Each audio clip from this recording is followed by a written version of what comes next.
Alhamdulillah, bersyukur pada Allah Subhanahu wa taala, walaupun kita diguyur dengan hujan deras bisa berkumpul di sini. Ini merupakan anugerah dari Allah. Karena kalau hujan lebat itu ada rukhsah sholat di rumah, gak perlu ke masjid. Tapi kalau sampai ke masjid ini luar biasa. Jadi luar biasa. Apalagi di tengah masa-masa COVID dan harus pakai masker walaupun biasa dilanggar oleh kita. Kita ini kalau sholat 1 meter, nanti kalau foto-foto 1 senti. Di mana-mana begitu. Nah, tema kajian kita pada malam ini adalah berkaitan dengan hikmah Isra Mi'raj. Peristiwa Isra Mi'raj itu hikmahnya apa? Kalau secara umum Isra Mi'raj itu kalau alur ceritanya Isra itu artinya diberangkatkan pada waktu malam. Jadi Rasulullah SAW diberangkatkan pada waktu malam dari Masjidil Haram ke Masjidil Aqsa. Kemudian dari Masjidil Aqsa naik ke langit pertama, kedua, 3, 4, 5, 6, 7 sampai Sidratul Muntaha, berjumpa dengan Allah. Secara umum begitu. Kalau dulu perjalanan itu kata para ulama di dalam kitab-kitab tafsir ya, ketika menafsirkan ayat Subhanalladzi asra bi'abdihi lailan minal masjidil haram ilal masjidil aqsa alladzi barakna haulahu linuriyahu min ayatina innahu huwas samiul basir. Kata para ulama, perjalanan Isra Mi'raj dari keberangkatan sampai pulang itu cuma 3 jam. Salah saat dalam kitab-kitab itu 3 jam. Karenanya ketika peristiwa Isra Mi'raj ini terjadi, Rasulullah SAW menyampaikan kepada orang-orang Quraisy tepuk tangan. Ini kesempatan menjatuhkan Rasulullah, kata mereka. Bahkan sebagian sahabat yang sudah beriman ada yang murtad lagi waktu itu, karena gak masuk akal. Bayangkan pada waktu itu perjalanan dari Mekah ke Masjidil Aqsa itu biasanya 40 hari. Pulang pergi 2 bulan, 80 hari. Ini 3 jam pulang pergi. Itu masa dulu. Kalau masa sekarang masuk akal. Mengapa masuk akal? Karena pesawat ya. Coba tanya sama Ustaz Al-Nuf kalau berangkat ke Mesir, misalnya transit di Jeddah. Saya tahun lalu waktu undangan ke Mesir, transit Jeddah. Dari Jeddah ke Mesir tuh sekitar 2 jam. Hanya 2 jam. Sama dengan dari Surabaya ke Pekanbaru. Jeddah ke Mesir. Berarti ke Palestina, ke Masjidil Aqsa lebih dekat lagi. Kalau sekarang kita sangat masuk akal. Tapi waktu itu pada masa Rasulullah SAW, karena peradaban manusia belum sampai pada dunia modern, adanya pesawat, adanya jet, gak masuk akal pada waktu itu. Nah, yang terpenting dari kisah ini apa yang terpenting yang kita petik hikmah? Yang pertama, mengapa Isra ini dari Mekah lalu ke Masjidil Aqsa? Kenapa bukan dari Mekah lalu ke Pekanbaru misalnya, atau ke Surabaya, atau kemana? Mengapa? Ini ada hubungannya dengan perjalanan manusia. Apa perjalanan manusia? Tanah itu pertama kali diciptakan oleh Allah itu tanah Mekah yang disebut dengan Ummul Qura. Tanah Mekah di Ka'bah itu kemudian melebar sampai ke seluruh dunia. Jadi asal usul manusia di situ. Jadi startnya kehidupan manusia di situ. Dan manusia memang diciptakan dari tanah. Leluhur kita Nabi Adam dan anak cucunya dulu tinggalnya di Arab, di Timur Tengah. Karenanya kita haji, ibadah umrah ke sana. Mengapa? Karena leluhur. Bukan cuma orang Arab yang dari sana, kita ini juga dari sana. Cuma kita duluan ke sini. Ini moyang kita lebih dulu ke sini daripada orang Arab yang sekarang. Jadi asal usul manusia ya tanahnya dari Mekah itu melebar seluruh dunia. Manusia dari tanah. Kemudian ini start perjalanan manusia. Terciptanya manusia. Lalu kenapa ke Masjidil Aqsa? Nah, Masjidil Aqsa ini kan daerah yang namanya Syam, termasuk wilayah Syam. Syam itu meliputi Syria, Yordania, Lebanon, Palestina. Itu Syam. Masjidil Aqsa itu di tengah-tengah. Mengapa ke sana? Karena padang mahsyar besok di sana. Jadi di hari kiamat ya, setelah besok ini ada kiamat pertama. Ketika tiupan sangkakala pertama, dalam waktu sekejap seluruh makhluk di atas bumi, alam jagat raya mati semua. Dan tanah ini kemudian menjadi rata. Gunung-gunung berterbangan hancur, rata. 40 tahun kemudian ditiup lagi oleh malaikat Jibril, manusia ini bangkit lagi, hidup lagi. Setelah hidup lagi, nanti bareng-bareng pergi ke Syam. Jadi finishnya di sana. Dari Syam nanti kemana? Mengapa dari Syam? Dari Masjidil Aqsa Rasulullah SAW Mi'raj. Karena dari Syam, dari sana nanti, dari yang disebut dengan padang mahsyar. Padang itu artinya tanah yang rata ya. Padang itu namanya tanah rata. Tempat yang rata. Mahsyar itu artinya tempat berkumpul. Dari padang mahsyar itu kemana? Nanti melewati Shiratal Mustaqim, menuju surga bagi yang selamat. Yang tidak selamat jatuh di bawah Shiratal Mustaqim. Karenanya Mi'rajnya dari sana juga. Jadi start kehidupan manusia itu dari kota Mekah ya. Kemudian finish kehidupan akhir manusia itu di padang mahsyar. Dan itu di sekitar Masjidil Aqsa, sekitar sana. Ya umat manusia sejak masa Nabi Adam ngumpul di sana besok. Semuanya ngumpul, entah berapa miliar itu. Soalnya ngumpul. Ini hikmah hubungannya. Sebagian ulama mengatakan begitu finish, start dan finish terciptanya dan kehidupan umat manusia. Nah kemudian ini pelajaran pertama. Pelajaran kedua dari kisah Isra Mi'raj. Mengapa Isra Mi'rajnya Rasulullah SAW ini malam hari? Kenapa kok gak siang hari? Karena malam ini memang tempat seseorang itu melakukan ibadah kepada Allah. Yang dianjurkan yang bagus malam hari. Mi'raj itu artinya naik. Kalau kita ini artinya seorang hamba, seorang muslim ibadah yang paling bagus malam hari. Karenanya Isra Mi'raj ini malam hari. Jadi bukan siang hari. Nah, dalam peristiwa Isra Mi'raj ini ada peristiwa, banyak peristiwa yang perlu kita ambil sebuah pelajaran.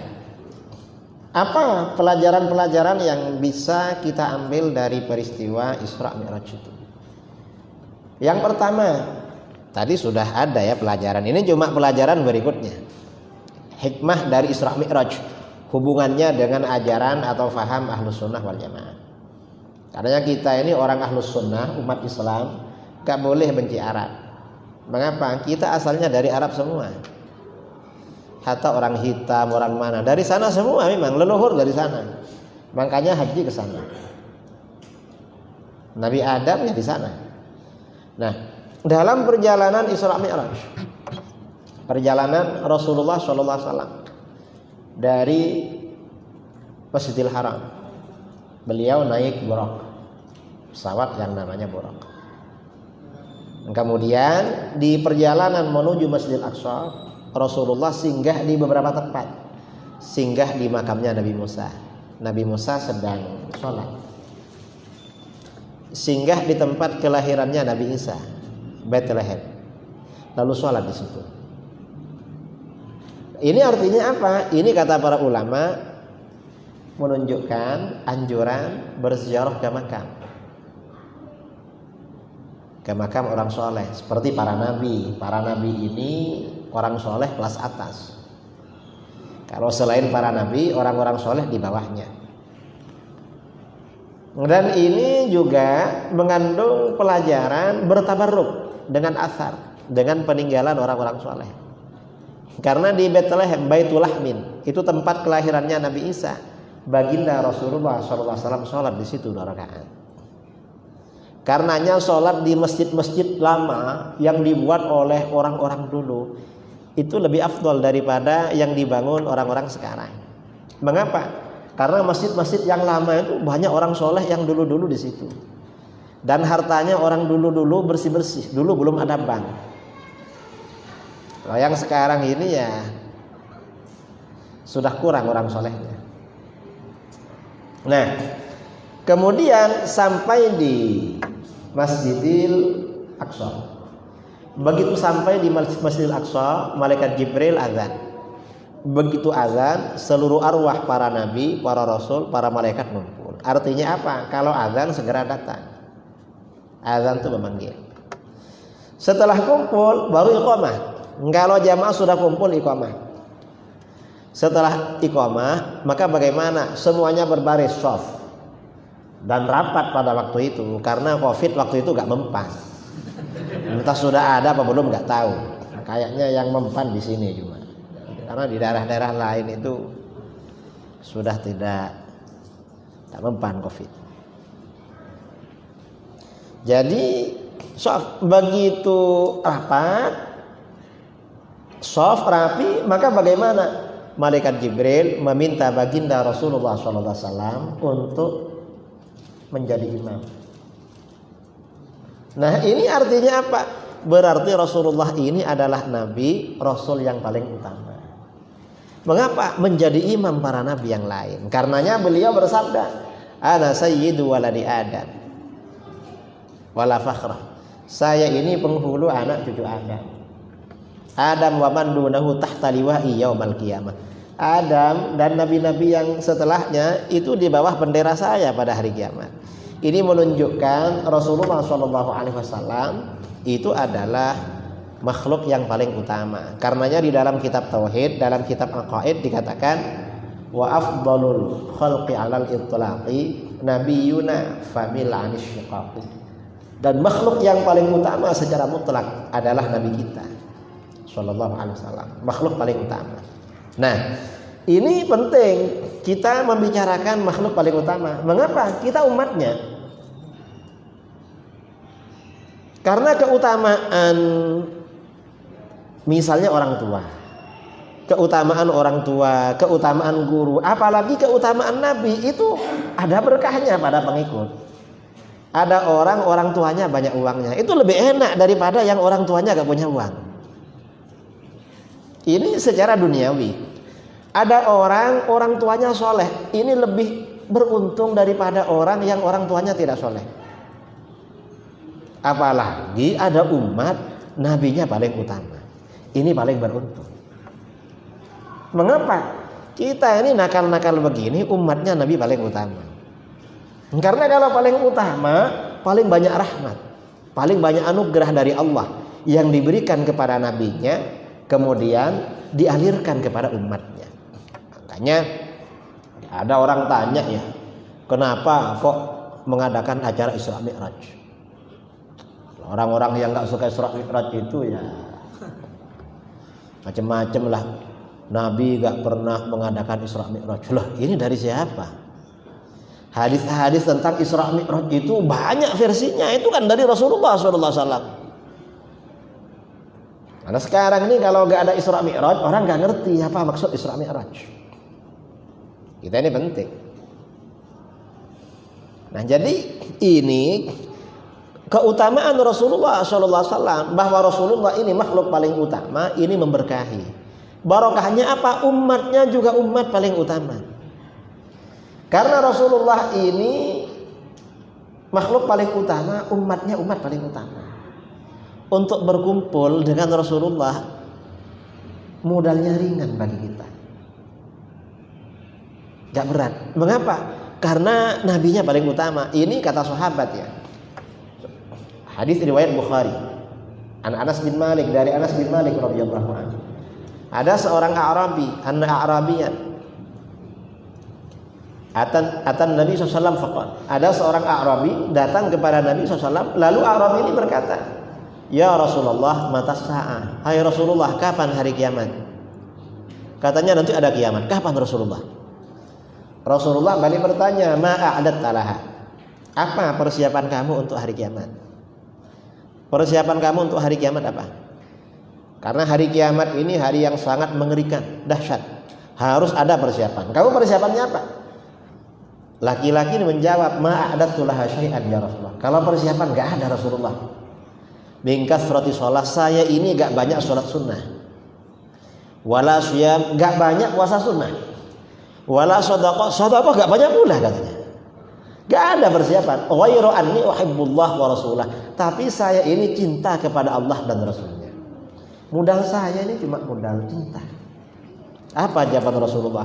Rasulullah menjawab, "Anta ma'aman ahbabta." Kamu besok hari kiamat berkumpul dengan orang yang kamu cintai. Kata para sahabat, ini sabda Rasulullah yang paling menenangkan. Mengapa? Cukup cinta pada Rasulullah. Kumpul. Ini mengapa seperti ini? Rasulullah ini makhluk paling utama memang. Cinta aja seperti itu barokahnya. Karenanya kecintaan kepada baginda Rasulullah SAW perlu ditanamkan. Anak-anak kita. Jadi kalau ke Gramedia, ke toko buku, beli buku-buku sirah nabawiyah, kisah-kisah para nabi, beli agar anak-anak baca, adik-adik di rumah baca. Mengapa? Kata pepatah bangsa kita, tak kenal maka tak sayang. Kenalkan nabi ini kepada generasi, kenalkan agar ada cinta. Mengapa? Cinta aja insya Allah selamat. Karena Rasulullah ini makhluk paling utama, cuma cinta. Mencoba yang lain, modal cinta gak bisa. Misalnya ada orang melur, orang Panam ya, sering nonton TV lalu cinta pada artis. Karena sudah sangat cinta, lalu mengumpulkan uang, merantau pergi ke Jakarta, menemui artis itu. Ajak kawin, ya apa? Kalau kamu saya lamar. Kamu kok lamar saya? Saya mencintai kamu. Kira-kira diterima? Enggak diterima. Padahal sudah cinta. Ternyata berkumpul bersama Rasulullah SAW, cinta itu cukup. Mengapa? Karena mulianya Rasulullah. Karena kemuliaan beliau. Nah, ini ya. Kemudian Rasulullah naik ke langit pertama, berjumpa dengan Nabi Adam. Mengapa pada langit pertama berjumpa dengan Nabi Adam? Nabi Adam ini ayah sekalian umat manusia. Orang tua itu biasanya penjaga pintu, nungguin anak-anaknya. Langit kedua berjumpa dengan Nabi Isa. Mengapa berjumpa dengan Nabi Isa? Nabi Isa ini nabi yang masanya paling dekat dengan Nabi kita, Sallallahu Alaihi Wasallam. Dan nanti di akhir zaman Nabi Isa ini akan turun. Jadi akhir zaman ini nanti setelah umat Islam ini carut marut benar-benar kalah. Sekarang ini sudah kalah sebenarnya. Sudah kalah. Setelah benar-benar kalah, muncul Imam Mahdi yang membawa kemenangan. Setelah Imam Mahdi muncul, Dajjal keluar. Setelah Dajjal keluar, Nabi Isa turun. Ini kapan? Karena masih dibicarakan, berarti belum akan datang ini. Imam Mahdi, Dajjal masih belum. Karena para asatid ini sering membicarakan. Apalagi di Riau, di Padang, ini kan banyak ustadz-ustadz akhir zaman. Kalau di Jawa gak ada ustadz akhir zaman, yang ada di Sumatera. Jadi gak datang, masih lama berarti. Masih lama. Karena nanti ini munculnya Dajjal, Mahdi, masyarakat ini banyak bodoh, terlalu bodoh. Lalu naik ke langit ketiga. Pada langit ketiga berjumpa dengan Nabiullah Yusuf. Begitu berjumpa dengan Nabi Yusuf, Rasulullah SAW terkejut. Jibril, man hadza ya Jibril? Ini siapa ini? Ini ganteng sekali ini. Ini di Pekanbaru gak ada. Di Mekah gak ada, apalagi di Pekanbaru. Ya, seperti Nabi Yusuf di Mekah aja gak ada, apalagi di Pekan. Sama Surabaya Pekanbaru sama aja sebenarnya. Apa kata malaikat Jibril? Hadza akhuka Yusuf. Ini saudara kamu Nabi Yusuf. Wa qad u'tiya syatral husni. Nabi Yusuf ini oleh Allah dikaruniakan 50% ketampanan.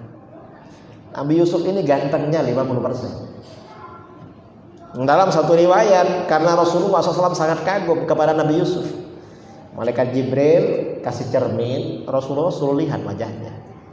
Begitu Rasulullah lihat wajahnya, ternyata 2 kali lipat Nabi Yusuf. Karena Rasulullah itu 50%. Nabi-nabi yang lain di bawah Nabi Yusuf. Di bawahnya lagi ya kita ini. Kita ya di bawah. Ya entah nomor berapa ya. Berapa persen kita nggak tahu, apa 5%, 10%, apa 15%. Buktinya ada kan yang mau. Kita ini laki-laki yang mau sama kita ada, walaupun kadang telat-telat kawinnya ya. Karena nggak segera laku itu. Nah, mengapa pada langit ketiga berjumpa dengan Nabi Yusuf? Mengapa? Kata para ulama, karena umatnya besok yang laki-laki kalau masuk surga wajahnya seperti Nabi Yusuf. Jadi yang umatnya Rasulullah SAW kalau masuk surga nanti oleh Allah ini ya dirubah semuanya, dimandikan, berubah usianya 33 tahun semua dan tak tambah tua. 33 tahun, masa sempurna manusia 33. Karenanya kamu yang 33 ini, yang masih 33, ini masa-masa sempurna. Segera kawin. Kalau sudah kawin, mau kawin lagi masih bisa itu. Karena masih sempurna. Wajahnya seperti Nabi Yusuf. Nah, ini dari peristiwa ini, pelajaran apa yang bisa kita petik ya? Kemudian setelah itu naik ke langit nomor 4 berjumpa dengan Nabi Idris. Nomor 5 berjumpa dengan Nabi Harun. Nomor 6 berjumpa dengan Nabi Musa. Nabi Musa ini yang meminta Rasulullah SAW bolak-balik minta agar sholat 5 waktu diturunkan sampai asalnya 50 menjadi 5. Nah, ini hikmahnya apa dari peristiwa ini? Peristiwa ini hikmah ya bagi ajaran kita Ahlus Sunnah wal Jamaah. Hikmah yang dapat dipetik ini ada kaitannya dengan kehidupan alam barzah atau kehidupan alam.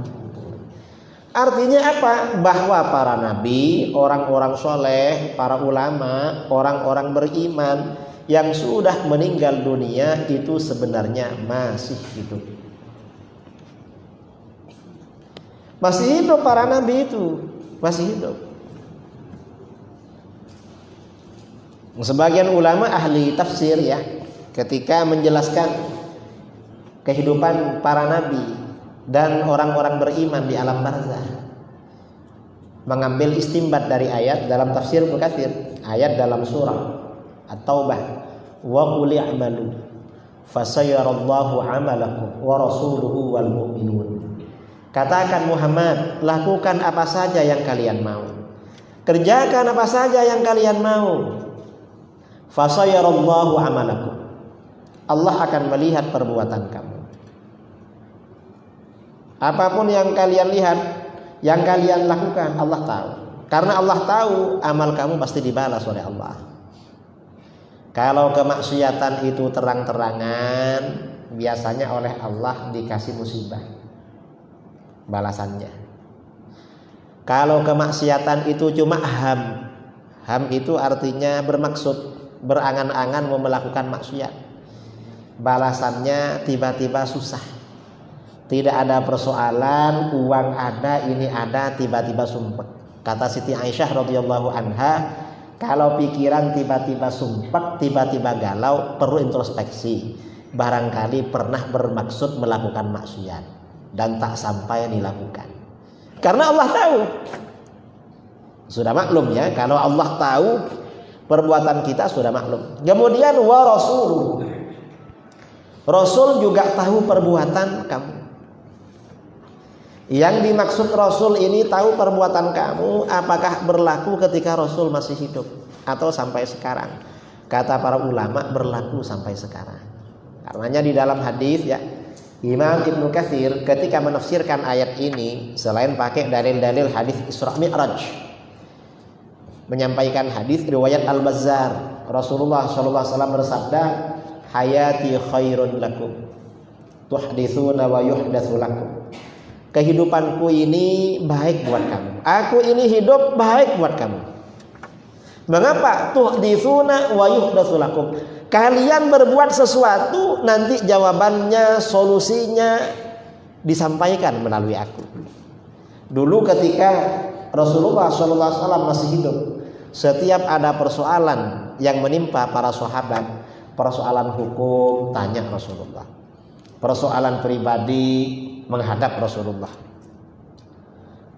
bingung cari kerja, gak punya uang, ya minta sama Rasulullah, ingin kerja konsultasi pada Rasulullah, kemudian ingin menikah gak dapat-dapat, menghadap Rasulullah pula. Ada sahabat, kamu gak kawin, Rasulullah siapa yang mau sama saya? Akhirnya apa? Oh berarti ini minta dicarikan, sebenarnya ingin kawin. Gini aja, kamu datang ke sana, ada suku sana, rumah sebelah sana punya anak gadis, sampaikan salam saya, suruh ambil mantu kamu. Ya datang ke sana, ada salam Rasulullah, saya suruh diambil menantu di sini. Ya diambil mantu. Sampai orang sakit, ada sahabat ya orang sakit menghadap Rasulullah. Ada sahabat namanya Qatadah bin An-Nu'man Al-Ansari. Pada waktu perang Uhud, salah satu matanya kena panah. Kena panah, akhirnya salah satu matanya jatuh keluar. Selesai perang, dibawa menghadap Rasulullah. Rasulullah ini gimana ini? Solusinya gimana ini? Ada apa Qatadah? Lihat Rasulullah, mata saya tinggal satu ini. Apa kata Rasulullah? Rasulullah bersabda, kalau kamu mau buang saja, biar tinggal satu. Kamu nanti masuk surga. Tapi kalau kamu mau, saya kembalikan.